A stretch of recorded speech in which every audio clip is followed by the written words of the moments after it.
Hello नमस्कार student, welcome to innovation study channel. आप सभी का यहाँ पे स्वागत करते हैं।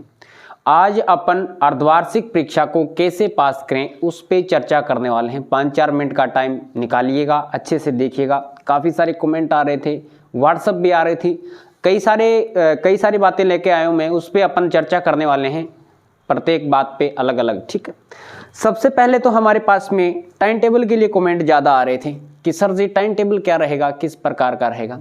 तो देखिएगा, सभी जिलों का अलग अलग टाइम टेबल है, सभी के स्कूलों में आ चुका है। कमेटी जिले वाइज कमेटी बैठती है। तो जैसे मैं हनुमानगढ़ डिस्ट्रिक्ट से बिलोंग कर रहा हूँ और यहाँ से जो वीडियो बना रहा हूँ वो हनुमानगढ़ डिस्ट्रिक्ट से ही बना रहा हूँ, भादरा तहसील से। और गंगानगर और हनुमानगढ़ का जैसे एक ही कमेटी बैठ के जो टाइम टेबल तैयार करती है, उसके हिसाब से आपका थोड़ा अलग हो सकता है, 1-2 दिन का हो सकता है। यानी दिसंबर के लास्ट में सर्दियों की छुट्टी होगी तो उससे पहले तो सभी का करवाना ही जरूरी है। तो ये 15 दिन है, इस 15 दिनों के बीच में सभी के एग्जाम हो जाएंगे, किसी के 1 दिन पहले, किसी के 1 दिन बाद में हो जाएंगे। ये सभी के स्कूलों में आ चुका है, सभी टीचरों ने लिखवा भी दिया, कोई दिक्कत नहीं है, हमने हमारे स्कूल में लिखवा दिया है। दूसरी बात ये आती है कि सर सिलेबस कितना आएगा। सबसे बड़ा संशय काफ़ी दिन से ही ये बना हुआ है कि सिलेबस कितना आएगा। मैं एक छोटा सा वीडियो पहले भी बना चुका था कि जो बोर्ड की क्लास है उनका 100% सिलेबस आएगा। अगर कोई नॉन बोर्ड की क्लास है उसका 70% मान लें या 75% मान लें। ये तो है नॉन बोर्ड की क्लास का, ठीक है। ये है बोर्ड की क्लास का 100% आएगा। अब 100% तैयार कैसे करें सर जी? सबसे बड़ी समस्या है कि 100% तैयार नहीं हो रहा। हाँ है समस्या, मैं समझता हूँ बच्चों की जो दिक्कत है, क्योंकि मैंने अभी जो स्कूल में सिलेबस करवाया मैथ का, अभी करवा के ही हटे हैं कि अब अर्धवार्षिक परीक्षा पास में आ गई है। अब मैं तो यही टारगेट करना चाहूँगा आपको कि आप जितना भी पढ़ें, जैसे आपके मैं मैथ का पार्टीशन लेके बताऊँ, क्यों मैथ ही पढ़ाता हूँ इसलिए इसको ही टारगेट करूँगा। मैथ में 15 चैप्टर हैं। अगर आपको इजी लगे 8 चैप्टर पढ़ लीजिएगा, अच्छे हैं, वो लास्ट में बता दूंगा कौन कौन से चैप्टर आपको पढ़ने हैं मैथ में। तो जितना आपको जैसे 8 चैप्टर निकाल ले, लगभग ये कवर हो जाता है 55 या 60% के लगभग 8 चैप्टर का कवर हो जाता है। 7.5 चैप्टर में तो 50% कवर होगा, तो लगभग 55% हमने कवर कर लिया है। कोई जरूरी नहीं है कि 100% ही रटें, 100% तैयार भी नहीं होगा और 100% तैयार करने के चक्कर में अपन वो छोड़ देंगे जो हमें पढ़ना चाहिए था। तो आपको क्या करना है, चैप्टर चाहे आप 8 पढ़ें, इस प्रकार से पढ़ लें कि इस 8 चैप्टर में से जितना सिलेबस जितना काम आएगा वो अपन 50%, यानी जितने नंबर का पेपर आएगा उसका अपन 50% कवर कर देंगे। और जो बच्चा 50% अर्धवार्षिक परीक्षा में कवर कर रहा है, मान लीजिए फाइनल वार्षिक परीक्षा में वो 90% की दौड़ में है, वो 90% की दौड़ में है, गारंटी है मेरी ये। अगर कोई बच्चा अर्धवार्षिक में 50% या 50% से ज्यादा कवर कर रहा है तो 90+ की दौड़ में है। अगर कोई विद्यार्थी 40% ही कवर कर रहा है, 40% ही कवर कर रहा है, तो मान लीजिए वो 80% की दौड़ में है। ऐसे फेंक नहीं रहा मैं, कोई स्टूडेंट बोलेगा सर जी तो फेंक रहे हैं, ऐसे फेंक नहीं रहा, ये फैक्ट है। हम जब पढ़ते थे 10वीं क्लास में तो हमारे साथ में भी ऐसा हुआ था। मुझे 5 साल का एक्सपीरियंस है, ज़्यादा एक्सपीरियंस तो नहीं कह सकता, 5 साल का अनुभव है। मैंने देखा है ऐसे विद्यार्थियों को प्रोग्रेस करते हुए। यानी जो विद्यार्थी लगभग 50% बनाते वो 90% बना लेते हैं वार्षिक में। पीछे का रिजल्ट बहुत अच्छा रहा था बच्चों का। अर्धवार्षिक आपकी लास्ट परीक्षा नहीं है, ये सोच के आपको नहीं पढ़ना। वार्षिक है आपकी परीक्षा, मेन परीक्षा वार्षिक रहेगी। चाहे आप सरकारी स्कूल में पढ़ रहे हो या आप प्राइवेट स्कूल में पढ़ रहे हैं, सभी में आपके अर्धवार्षिक के अच्छे नंबर भेजे जाएंगे। ये अपने दिमाग से प्रेशर निकाल देना। काफी सारे विद्यार्थियों को ये प्रेशर बन जाता है कि सर जी अब क्या होगा, मेरे तो अर्धवार्षिक में नंबर नहीं है तो आगे क्या भेजेंगे सर। आगे नंबर हमारे हाथ में होता है भेजना, स्कूल वाले, सभी स्कूल वाले नंबर भेजते हैं, लेकिन आपको कुछ न कुछ तो लिख के आना पड़ेगा। आप इसी प्रकार से आधा सिलेबस याद कर लें, अच्छा पढ़ लें, उसको अच्छे से रीड कर लें।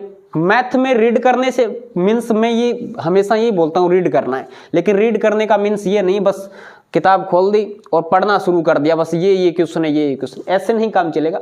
आपको निकालना पड़ेगा, रफ कॉपी का पेज पूरा भरना पड़ेगा। इसके बाद में है। कैसे पढ़ेंगे तो मैंने बता दिया है भी, आपको इस प्रकार से तैयारी करनी है। पूरा सिलेबस नहीं कवर करना, नहीं होगा। अगर कोई ब्रिलियंट बच्चा है, यानी 100 में से 5% बच्चे होते हैं जो 90% कवर कर लेंगे, 100% तो फिर भी कवर नहीं होगा, 90% कवर कर लेंगे। उस 5% बच्चों को छोड़ दीजिएगा। बाकी जो विद्यार्थी 95% विद्यार्थी हैं वो 50% सिलेबस पढ़ें। चैप्टर बता दूंगा आपको लास्ट में। अब देखिएगा, पढ़ने का तरीका आप यही रखेंगे। आप सबसे पहले इजी पढ़ेंगे। पेपर आपका लेवल रहेगा वो आसान रहेगा, आपका लेवल एकदम आसान रहेगा। ये मान लीजिएगा 0 रहेगा। जो प्रारंभ एक्सरसाइज जहां से स्टार्ट होती है, प्रारंभ में जो क्वेश्चन दिए जाते हैं वही क्वेश्चन आपके अर्धवार्षिक में मिल जाएंगे। और जब हमारे जिले का पेपर होगा तो मैं आपके सामने लेके जरूर आऊंगा मैथ्स का, ठीक है। तो इजी पढ़ें, हार्ड पे आप काटा ही मार दें, हार्ड नहीं पढ़ना है, ओनली फॉर आपको इजी पढ़ना है। इसके बाद में काफी सारे कमेंट आए थे कि पेपर पैटर्न क्या रहने वाला है। सबसे बड़ी समस्या पेपर पैटर्न की है। कई टीचर ये बता रहे हैं, कोई टीचर ये बता रहे हैं, कोई टीचर ये बता रहे हैं।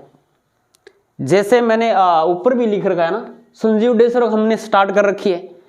तो इसमें जो पहला मॉडल पेपर है ना बच्चा, मैंने करवा दिया है, यूट्यूब पे फ्री करवा रहे हैं। वैसे मैथ का भी सिलेबस हमारा लगभग 80% हो चुका है, फ्री करवाया है। डेस वर्क भी अपन फ्री करेंगे। एक्सीलेंट की और संजीव की हमने स्टार्ट कर रखी है। दूसरा मॉडल पेपर हमारा चल रहा है, शाम को 8:15 पे डेली क्लास आती है, तो आप ज्वाइन कर सकते हैं। तो पेपर पैटर्न ये है कि पहला मॉडल पेपर आप देख लीजिएगा, उसके हिसाब से आप तैयारी कर लें और वो देख लें कि भी कितना हार्ड है। बस लेवल आपका एग्जाम का यही रहने वाला है। कंफ्यूज हो जाते हैं बच्चे। जब मैंने अभी 1-2 दिन की बात बता रहा हूँ, एग्जाम स्कूल में मैंने एग्जाम लिया था प्री बोर्ड। मैंने व्हाट्सएप पे भी ग्रुप में भी डाला गया है वो पेपर, आपने देख लिया होगा। 40 नंबर का पेपर लिया था। काफ़ी सारे बच्चों के नंबर अच्छे आए हैं, काफ़ी सारे बच्चों के बहुत कम आए हैं। और वो आज ऐसे बैठे थे कि सर जी क्या हो गया, पेपर इतना हार्ड आएगा। इतना हार्ड नहीं था, बच्चे कंफ्यूज हो गए। एक तो टाइम आपको मैनेजमेंट करना पड़ेगा। जैसे जैसे आपके प्री बोर्ड होंगे और आपके माइक्रो होंगे, उसके हिसाब से आपको टाइम मैनेजमेंट अच्छा करना पड़ेगा। टाइम की सबसे बड़ी समस्या रहती है। आपका टाइम रहेगा 3 घंटा 15 मिनट का और लगभग 50 क्वेश्चन कवर करने होते हैं। इसमें से 30 क्वेश्चन तो 1 लाइनर होंगे, 1-1 नंबर के होंगे। बाकी जो 20 क्वेश्चन बच गए वो आगे 2-2 नंबर के होंगे, 3-3 नंबर के होंगे और 4-4 नंबर के होंगे। तो ये 50 क्वेश्चन हैं और टाइम यही है 3 घंटा 15 मिनट। तो इसमें आपको कवर करना पड़ेगा। तो सबसे पहले एग्जाम पेपर पैटर्न करने का तरीका ही बता देता हूं। पहला क्वेश्चन आएगा एमसीक्यूज का। इस प्रकार से टेबल बनाओगे। पहले क्वेश्चन के हमेशा पहले पेज पे टेबल बनाना है। अगर नहीं आ रहा तो भी बनाना है, अगर आ रहा है तो भी बनाना है। इसकी बात बताऊं हमें करने की। इस प्रकार से आपने बना लिया। यहां पे प्रश्न संख्या, यहां पे आएगा उत्तर। यहां पे पहले का, जैसे पहले का लिख रहे हैं ना, पहले का पहला, पहले का दूसरा, पहले का तीसरा, इसमें आ गया ए, इसमें आ गया ब, इसमें आ गया से। इस प्रकार का पेपर पैटर्न करोगे। इसके बाद में दूसरे पेज से आप स्टार्ट करेंगे। आपको जो मर्जी आ रहा है, जैसे पहला क्वेश्चन आपने टेबल बना ली, इसमें से जो भी आ रहा है वो कर देंगे। अगर इसके बाद में आपको मान लीजिए 20 नंबर क्वेश्चन आ रहा है तो दूसरे पेज पे 20 नंबर क्वेश्चन अच्छे से लिखोगे, सुंदर सुंदर लिखना है, ठीक है। इस प्रकार से पेपर को क्रैक करना है। ये आपकी बोर्ड में कॉपियां नहीं जाएगी, स्कूल में ही रहेगी। गवर्नमेंट हो चाहे आपका प्राइवेट स्कूल हो, टीचरों के पास रहेगी। इससे आपको सीखना है। अर्धवार्षिक परीक्षा क्या होती है? परीक्षा से पहले एक परीक्षा, और उस पे आपको सीखना है कि हम किस लेवल पे हैं, कहां पे अपन बैठे हैं। अगर कोई विद्यार्थी मान लीजिएगा 50%, 40% और 30% भी कवर कर रहा है तो वो अच्छी दौड़ में है, अच्छी रेस में है। जो आगे रेस होती है उसमें 2 घोड़े दौड़ते हैं ना, आगे वाले घोड़े होते हैं, उसी रेस में वो विद्यार्थी मौजूद हैं। अच्छे से पढ़ाई करना है। और एक आपके लिए खुशखबरी लास्ट में बता देना चाहूँगा। खुशखबरी ये है कि अब आपकी शायद क्लासें लाइव हम करने वाले हैं। तो आज हमने लैपटॉप का ऑर्डर कर दिया है। वो लैपटॉप जब भी आएगा, 7 तारीख का दिखा रहा है हमें, तो 7 या 8 तारीख को आएगा तो इसका अनबॉक्सिंग करेंगे, अब दिखाएंगे आपको और उस पर लाइव क्लास रखेंगे। तो विद्यार्थियों, आपसे यही गुजारिश है, यही आस है, आशा है कि आप अच्छे से पढ़ाई करते रहना। आपके जितने भी डाउट होंगे वो मैं क्लियर करूँगा। मैथ मेरे भरोसे छोड़ देना, सारा कवर करवाऊँगा आपको लाइव क्लास में, ठीक है। तो इस क्लास को आप जितने भी आपके विद्यार्थी हैं उसके पास में सेंड कर दीजिएगा, ताकि सभी को पता चल जाए कि हम किस लेवल से कैसे पढ़ना है। अब वो बात रहेगी मैथ वाले चैप्टर की, तो लिख लो आप, यहाँ पे चैप्टर लिखवा रहा हूँ मैं। चैप्टर नंबर 2 इजी है, 3 को काटा मार देंगे, 5 इजी हैं, 7 इजी हैं, 9 इजी हैं, 11 हैं, 14 हैं और ये 15 हैं। कितने चैप्टर हो गए? 1 2 3 4 5 6 7 हो गया, और एक पहला चैप्टर है। बस इतने ही चैप्टर पढ़ने हैं आपको। ये 8 चैप्टर आप मैथ में तैयार कर लें, ये मुझे लगता है कि आपके 50% कवर कर देंगे अच्छे से। 8 चैप्टर हैं, इसमें से ये अच्छा खासा चैप्टर है, और ये तो एक तरीके से सोने पे सुहागा है, सभी विद्यार्थियों के लिए है। ये भी बहुत इजी चैप्टर है। वैसे सारे ये इजी चैप्टर हैं, ये आप मैथ में कवर कर लोगे तो आपकी नैया पार लग जाएगी। अर्धवार्षिक में इतना ही पढ़ना है। अर्धवार्षिक के बाद में अपन अच्छे से एक वीडियो और लेके आएंगे, उस पर चर्चा करेंगे जो हार्ड चैप्टर है उसमें से क्या पढ़ना है, आपको किस प्रकार से तैयारी करनी है। एक बार ये चैप्टर आप अच्छे से पढ़ लें, ज़्यादा बर्डन नहीं लेना है, आराम से पढ़ना है। इस दैट क्लियर? समझ में आया सभी के? चलिएगा, आज के वीडियो में इतना ही। नेक्स्ट क्लास में मिलेंगे कुछ नए के साथ। जय हिंद, जय भारत।